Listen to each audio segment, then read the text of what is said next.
Hi, I'm here to talk to you today about the 250th anniversary of the U.S. military chaplains.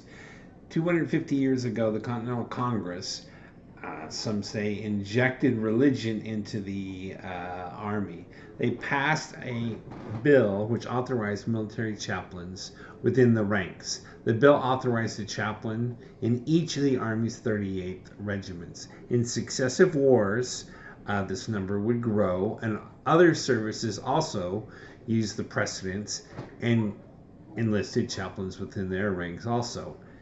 Ever since that day in 1775, the U.S. military and all the wars it's fought has gone to war with chaplains within the ranks. The stories of their work then inspired soldiers to do the utmost as it continues to do so today. In fact, there's a hill at Arlington National Cemetery in Washington, D.C. called Chaplain Hill. Everyone buried in that zone were chaplains. Their loss rate will astonish you. There's the famous four chaplains story during World War II when the troop ship went down. Four chaplains gave up their life preservers to other soldiers, and they locked hands. They were all from different denominations and went away singing hymns to their death. Over 134 Protestant chaplains died in both World Wars. 83 Catholic chaplains died in World War II, Korea, and Vietnam. The nation also lost 14 Jewish chaplains in service to their country. 9 chaplains, 1 chaplain's assistant, have earned the Medal of Honor in combat.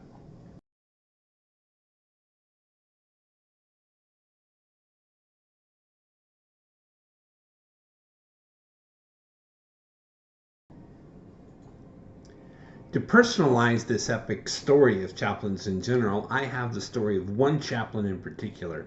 This chaplain is William King of Kansas City, Missouri, is what the results say. He was from a church, Maywood Baptist Church, which currently sits in Independence, Missouri. He was a veteran of World War I, and he went home to serve as pastor of that church in Independence. In 1930, he reenlisted as a chaplain in the Oklahoma National Guard, which is a ways away from Kansas City, about 6 hours by car. When asked in hindsight why he did such a thing, he said he just felt something was coming and he had to do something in response to the upcoming war.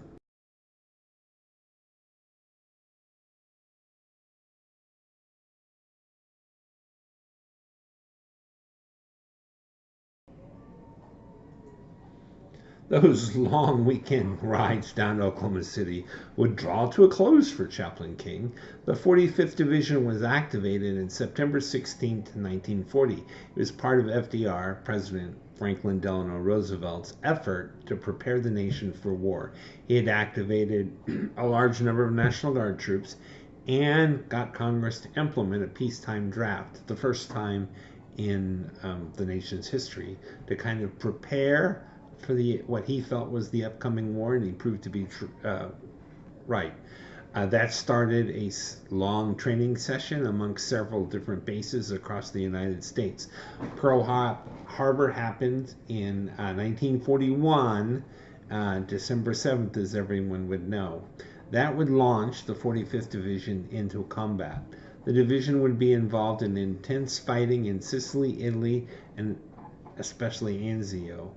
After intense combat in Anzio, the division would be pulled out and launched into France, southern France, and they would fight their way across southern France into Germany. They would participate in the liberation of Dachau.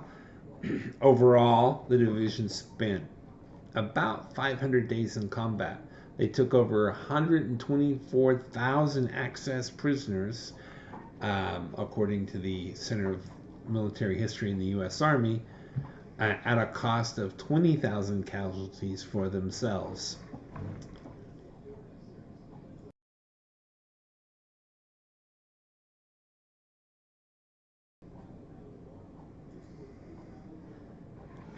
The division landed at Salerno, Italy in 1943. That's after probably a long time of training and acclimation in North Africa. By then, Chaplain King had become the division's chaplain, which sits at the top of the chain, you might say, for the division.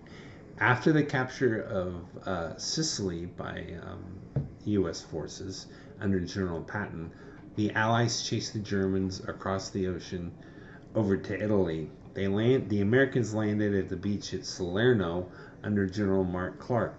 The 45th Division was part of this group that would land there, and there was an intense battle to land there, and that would be only the start of many battles as the Americans marched up the boot of Italy. As part of this journey up the boot, Chaplain King performed numerous incidents of bravery. For example, while retrieving water for the soldiers, he gets wounded from shell fragments, getting a Purple Heart as a result. At one battle, he risked his life to attend to a soldier stuck between lines. He got a party or a group to go out and try to retrieve the soldier. They were ambushed by Germans with an 88. Chaplain King calmly led the detail back to American lines with the soldier who died en route. The soldier had 5 letters in his pocket, but Chaplain King went out of his way to retrieve those letters and mail them back to his next of kin. Later, Chaplain King would win the Bronze Star when he was working with a regiment within the division, the 179th. The 179th was caught up in an ambush and in some intense fighting. Chaplain King jumped in to take care of the wounded, at which time he impressed obviously a lot of people, and he won the Bronze Star for his effort to help save the wounded.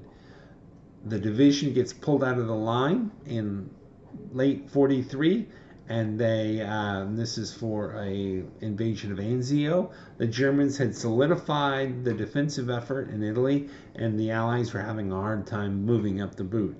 They had come up with this plan to land at Anzio, which is a small recreational town just outside of Rome. And they hoped to steal what they call in the army a march, or get ahead of the enemy and capture Rome by landing behind the Germans and being in their rear before the Germans realized what was going on. Unfortunately, the Germans were on top of this move, and they were able to bottle up Allied armies at Anzio. The first wave of 3 divisions, I think it was, got bottled up. They were reinforced later.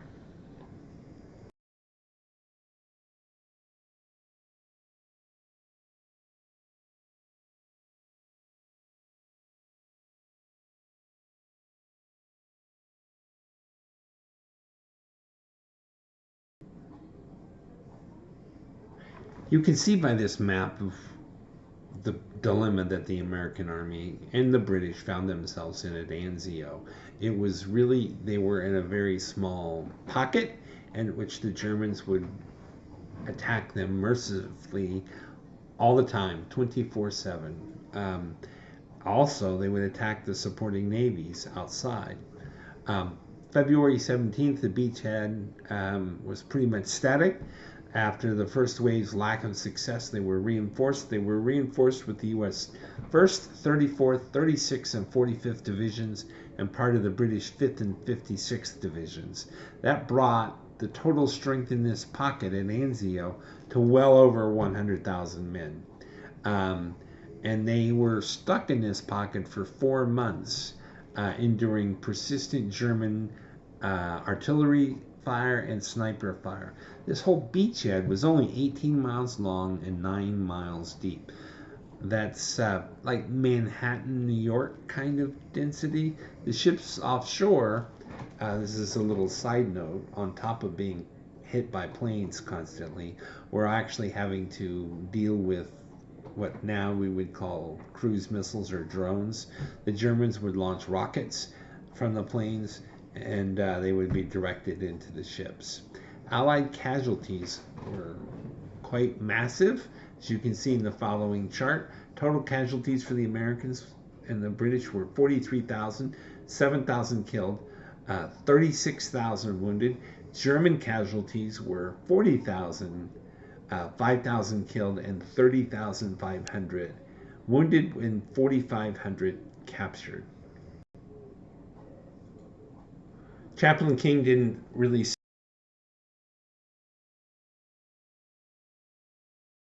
in the hole and wait for his time to go click on by. He continued his mission to help deal with, help the troops, help the wounded, and preach the gospel. He gave himself utmost to accomplishing that goal. And one story I find just impressive to listen to, even the 10th time I hear the story. At grave risk to himself and to others, and to God himself, Chaplain King baptized a soldier under fire on the beach in the day at Anzio. He baptized Private Leo Daniel Fagan right there on the beach, and you'll see here in a minute on the next picture. The Chaplain King's son would say later, after the war, many years, that his dad, it was his highlight of his whole war service doing that, and that the guns stopped for him to do that and then resumed shortly after they went back under cover.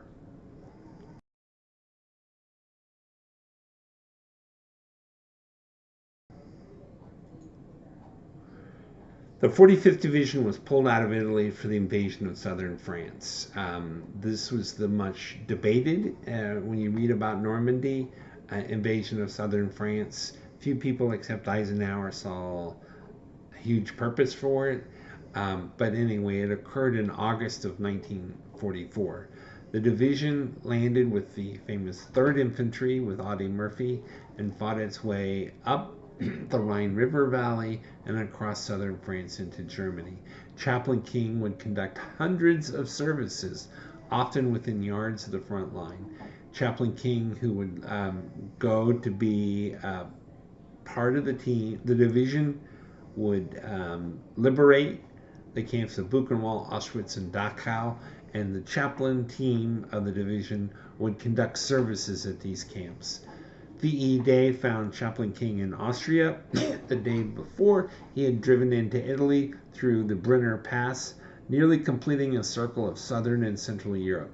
Much of his travel was within that circle. During the campaigns, he drove 28,400 miles to converse and support his chaplains and the outlying units. Chaplain King would return to the States in 1946. He remained active in the reserves and the Guard before retiring at the Brigadier General rank at age 65. Chaplain King died in the summer of 1985 at the age of 84. This is an inspiring story at a time when ministers kind of don't have the greatest PR image. If you look back in time, you can see that there are ministers that have a higher calling than the dollar.